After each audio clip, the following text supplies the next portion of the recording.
You're listening to Historyman, the platform for historians, authors, and storytellers to reach the world, walk in the footsteps of heroes, and proclaim freedom reigns.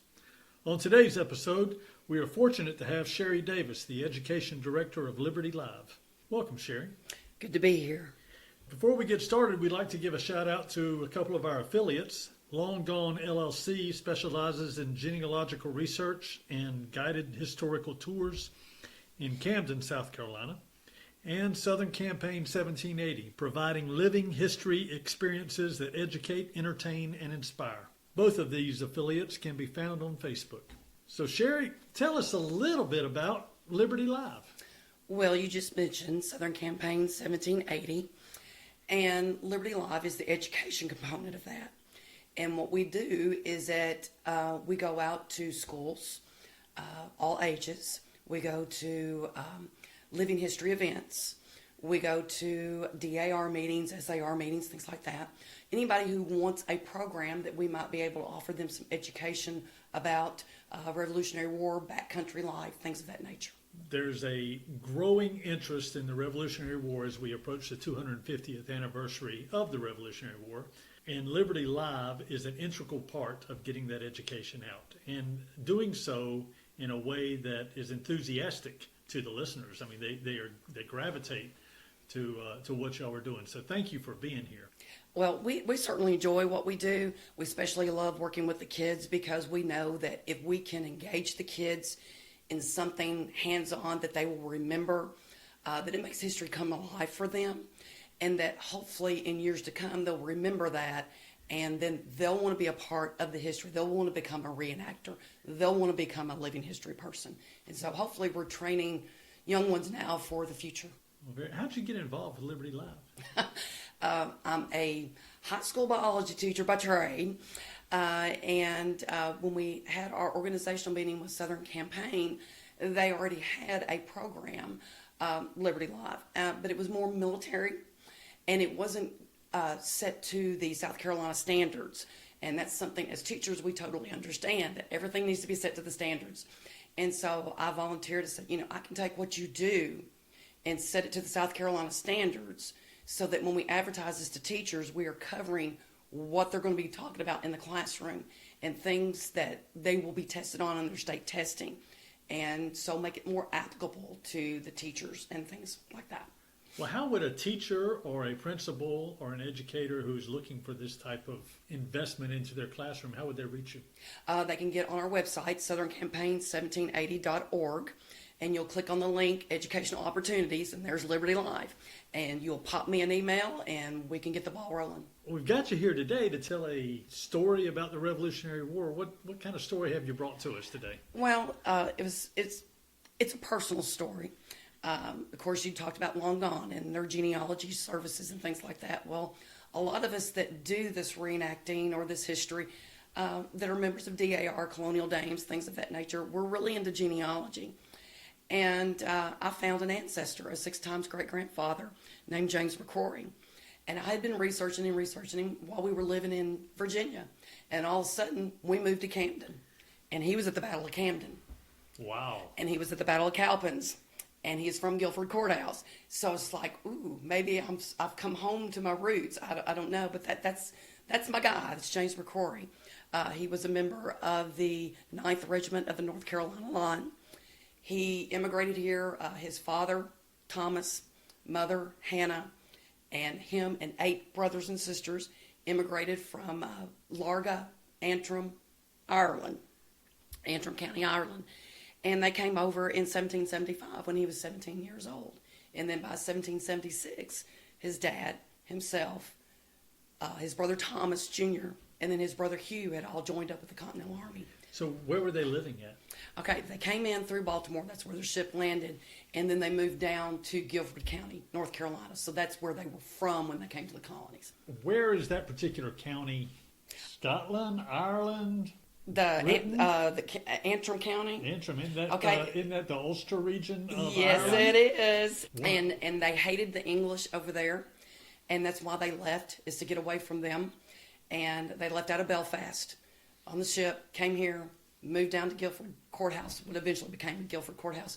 And then within a year, they were back fighting the English again. So, amazing. and from accounts that I've read from all the family, the brothers and the dad that served, and their war pension statements and things like that, it doesn't sound like they turned down very many fights. I mean, it's a big family of fighters. You're actually in a military family now, right? I mean, y'all are tied to the military now, so y'all just don't get along with anybody. Is that what you're telling me? Well, somebody's got to do it. We got to take one for the team. We can do it. We can do it. But yeah, that's one thing I find very interesting when doing genealogy is, I don't know if there's any truth into this, but sometimes I think there's a lot of that wrapped up in your DNA and how people are brought up. We have a very strong sense of patriotism for this country. And I think that comes from people like them, is that, they came here and they made this their country, and they were very proud of their country, and they didn't want anybody really telling them what to do with their country.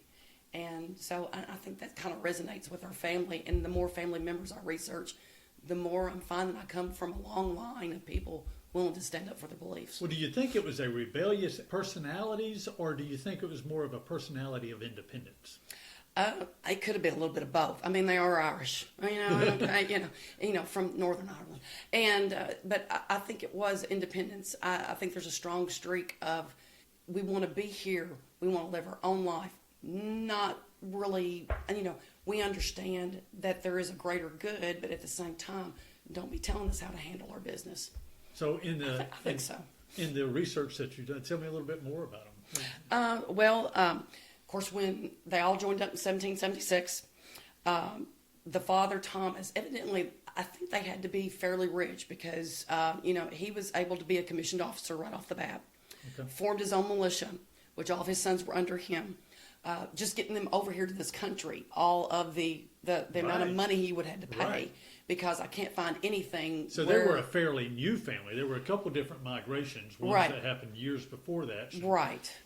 Because I can't find where anybody got any headright off of them. What is a headright? Okay, a headright system is like when, like you were wanting to migrate to the colonies, and I would pay for your way to come. Now, a headright means that I pay for your way, and then the government may also give me land back for that. I have another ancestor that ended up getting almost 3,500 acres down in Norfolk, Virginia, because he transported so many people. He paid passage for so many people to come to the colonies that he was rewarded back with money or in land. And so that's a headright system. They count the heads. Right. And in fact, he actually transported George Washington's great-grandfather on his mother's side. Wow. So that was your Norfolk people. That was my Norfolk people. Not these people, my Norfolk people. Sorry, I digress. No, that's okay. All right, so there was not a headright when he brought his family Not over. with McCrory. So I'm thinking, he had to pay for all of them to come. And that was a total of 8, 9, 10, 11 people to come. Wow. On the ship. Wow. Do you know the name of the ship? Not off the top of my head. I know it's written down somewhere, but I can't remember which one, and I didn't write that down. Okay, all right. So they came and they settled around Guilford Courthouse? It said Guilford County, which I'm assuming becomes Guilford Courthouse eventually, the Battle of Guilford Courthouse in that area, all right. In North Carolina. But they all, like I said, they all enlisted. But when they enlisted, they were in the 9th Regiment of the North Carolina Line. They actually went north to fight first. So they were actually at Brandywine. They were at Germantown, the Battle of Germantown. In fact, their father was wounded, and he eventually died from his wounds that he suffered in Germantown. So we're not talking militia. We're talking as a part of the Continental Line. Continental Line. So they were under George Washington and Brandywine. Wow. And things like that. And then Hugh and James being my great-grandfather, 6 times great-grandfather, they were actually at Valley Forge during the winter of Valley Forge. And supposedly, now this is the part I'm still working on, supposedly they had 9 regiments. And when they came into Valley Forge, I think the troops had been so decimated through these battles leading into that the 9 regiments were reorganized into 3. And it was during this time that James McCrory was promoted to an ensign, and their on his tombstone, it says he is a lifeguard of Washington. I can't find that in his pension statement. There's not a list of lifeguards. There's a partial list. What is a lifeguard? I think for most of our listeners, they're thinking about a guy in a Speedo with a... No, not so much.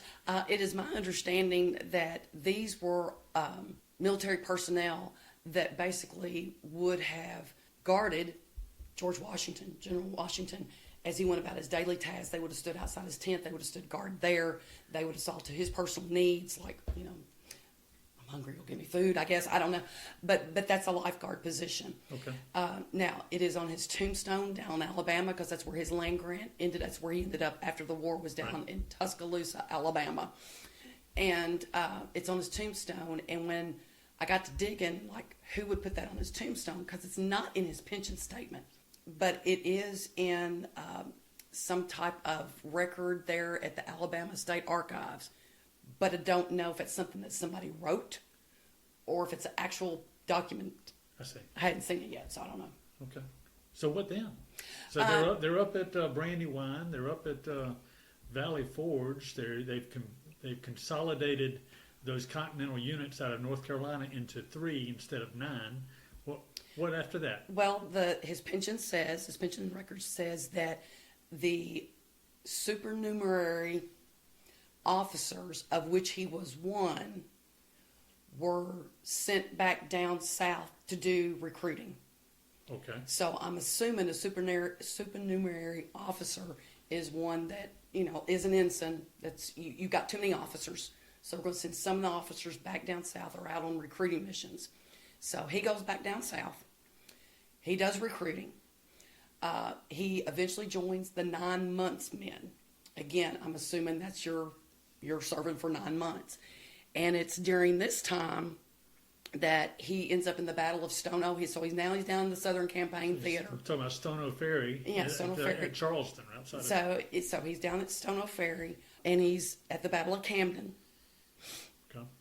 Okay, because it says in his pension statement was at Gates's defeat. It doesn't say at the Battle of Camden. It says Gates' defeat. And that's what we know the Battle of Camden as being. And after the Battle of Camden, you kind of lose track on his pension statement. But it says that he was captured by Banastre Tarleton's dragoons. Really? He and his brother Hugh. They were captured in February. 1780? Yes, it'd be in the 1780. And they were sent to a prison ship in Wilmington, New Jersey. So he is gone from North Carolina to fight up north, back down south to recruit, fight a little bit in the Southern Theater, captured, gets sent back up to a prison ship. And one of the family legends is that the only thing they were served on the prison ship to eat was Navy beans. And he swore when he ever got out off that prison ship, he would never eat another Navy bean, nor would one be served in his house. And for several generations, the McCrorys did not eat Navy beans. And how do you know this? Going through family records. So individual family records. This certainly isn't off the pension record. No, that's off the pension record. This is off of individual family records. Wow, isn't that interesting? So, when you start looking at old Bibles and things like that, and you look at old letters, and then and I'm sure it's oral history. A lot of it has to be oral history. Sure. So, but yeah, no Navy beans. Let me digress just a little bit and get back to the pension records. Where did you find the pension records? At the National Archives. And people will get those and they'll put them on Ancestry.com. Right. What's really nice is when you have a copy of the actual pension statement that somebody wrote out, and then you find the person who's taken the time to type it out, what it says, because it's hard to read some of that handwriting sometimes. So I have copies of both, so you kind of know exactly what was said. Right. And but yeah, the family lore is no Navy beans. But he was on the prison ship for about 4 months, and then there was a prisoner exchange, and then he goes back down south to continue his recruiting. I mean, he never gets out of the war. He never goes home. He got exchanged? He got exchanged. Okay. Got exchanged. He and his brother Hugh both. Do you know who he got exchanged for? I have no idea. Okay. It just says exchanged in the pension records. And he goes back down recruiting. And then, he rejoins the Army, and he stays and is finally, and he's honorably discharged in 1782. After Cornwallis, Defeated Yorktown. yeah. So, and What a fascinating story. yeah. So it's kind of neat to know that I'm living in an area.